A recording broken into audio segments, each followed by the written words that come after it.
तो वहां सपा अध्यक्ष अखिलेश यादव ने बीजेपी को महंगाई पर घेरा। सोशल मीडिया पर अखिलेश यादव लिखते हैं कि भाजपा राज में ना बने पकवान तो कम से कम बढ़ा लो अपना ज्ञान। अखिलेश ने लिखा, महंगे तेल ने जनता का तेल निकाला। भाजपा मुनाफाखोरी और बोरी की चोरी दोनों के लिए जानी जाती है। बीजेपी ने त्योहारों के रंग फीके कर दिए हैं। अखिलेश ने एक आर्टिकल को टैग करते हुए यह हमला बोला। इसमें त्योहारों के मौसम में खाद्य तेल की कीमतों में जोरदार उछाल की खबर है। पाम ऑयल की कीमतों में बीते एक महीने में 33% तक की बढ़ोतरी हुई। सरसों और सोयाबीन तेल के दाम भी 25% से ज्यादा बढ़ गए। और समाजवादी पार्टी ने फिर से जाति जनगणना का मुद्दा उठाया है। डिंपल यादव ने बीजेपी पर हमला बोला है। डिंपल ने कहा है कि बीजेपी जाति जनगणना नहीं कराएगी। उपचुनाव में सभी सीटों पर समाजवादी पार्टी जीतेगी। श्योर है डिंपल।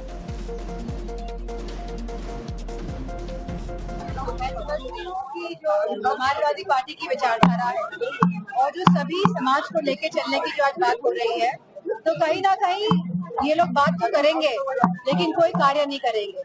ये लोग जातिगत जनगणना नहीं कराएंगे। और आम आदमी पार्टी का बीजेपी पर बड़ा हमला देखने को मिला। संजय सिंह ने कहा, बीजेपी अरविंद केजरीवाल की जान लेने पर आमादा है। बीजेपी केजरीवाल की जान की दुश्मन बन गई। केजरीवाल की राजनीति को खत्म करने की साजिश की जा रही है।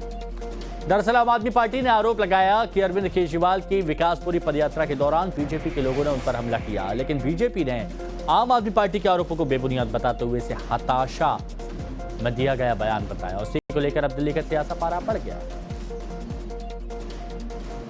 हिंसा की राजनीति में भारतीय जनता पार्टी इस कदर आगे बढ़ चुकी है कि अरविंद केजरीवाल की जान लेने पर आमादा है। अरविंद केजरीवाल के जान की दुश्मन बन गई है। और ये कोई पहला प्रयास नहीं है। आम आदमी पार्टी और अरविंद केजरीवाल की राजनीति को खत्म करने का कोई पहला प्रयास नहीं है।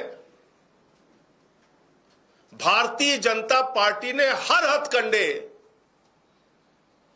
केजरीवाल जी को नुकसान पहुंचाने के लिए अपनाए। और केजरीवाल के समर्थन में समाजवादी पार्टी उतर गई है। केजरीवाल पर हमला दुखद और निंदनीय है, ये समाजवादी पार्टी की तरफ से कहा जा रहा है। सपा कह रही है कि बीजेपी जब हरा नहीं पाती है तो दूसरे रास्ते तलाशती है। जो कुछ भी हुआ वो बहुत दुखद है, निंदनीय है। समाजवादी पार्टी इस घटना की निंदा करती है। माननीय अरविंद केजरीवाल जी वो एक लोकप्रिय नेता हैं, कई बार के मुख्यमंत्री रहे हैं दिल्ली के। भारतीय जनता पार्टी जब हरा नहीं पाती तो वो दूसरे रास्ते तलाशती है। कैसे प्रत्यक्ष अप्रत्यक्ष रूप से सत्ता चलाई जाए वैसे रास्ते निकालती है। और अब जिस तरह की राजनीति, जिस स्तर की राजनीति भारतीय जनता पार्टी कर रही है वो हिंदुस्तान के इतिहास में कभी नहीं हुई। तो केंद्रीय मंत्री शिवराज सिंह चौहान भी यहां पर हमला करते हुए नजर आए। बयान पर प्रतिक्रिया आई और उन्होंने कहा कि यह भारत की नारी शक्ति का अपमान है, झारखंड की बहन बेटियों का अपमान है।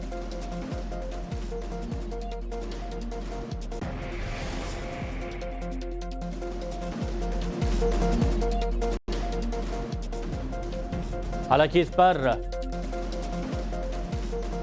बयानबाजी लगातार जारी है।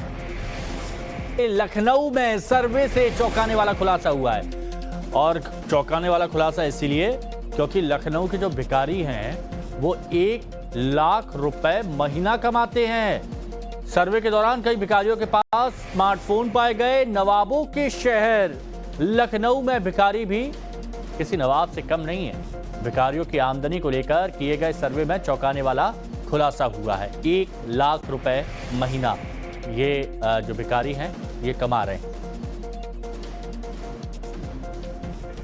तो एक सरकारी सर्वे में खुलासा हुआ है कि लखनऊ के जिस भिखारी को गरीब, मजलूम या बेसहारा समझकर आप भीख दे देते हैं उसके बैंक खाते में आपसे ज्यादा रकम हो सकती है।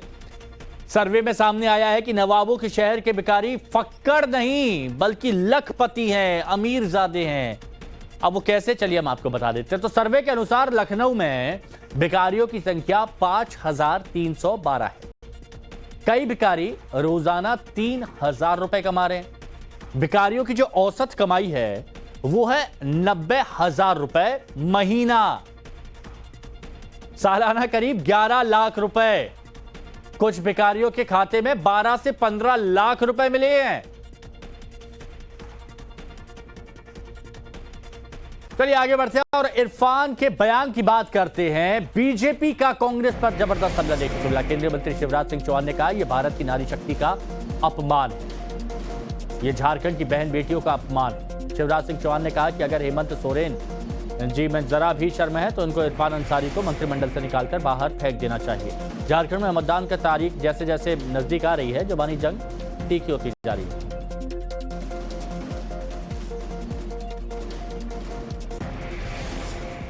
तो एक तरफ इरफान के बयान को लेकर बीजेपी कांग्रेस पर हमलावर है, तो दूसरी तरफ हेमंत सोरेन की पार्टी इरफान अंसारी के बचाव में उतर आई है। जेएमएम से विधायक मिथिलेश ठाकुर ने क्या कहा वो हम आपको सुनाते हैं। हमारी सीता भाभी आज भी हमारी बहुत सम्मानित है और इरफान अंसारी साहब तो हम लोगों से ज्यादा सम्मान करते हैं उनका, और हम लोग तो बचपन से ही उन्हें अपनी भाभी समझे हैं। हमेशा जब भी हम एक माता के समान समझते हैं, उनका सम्मान करते हैं।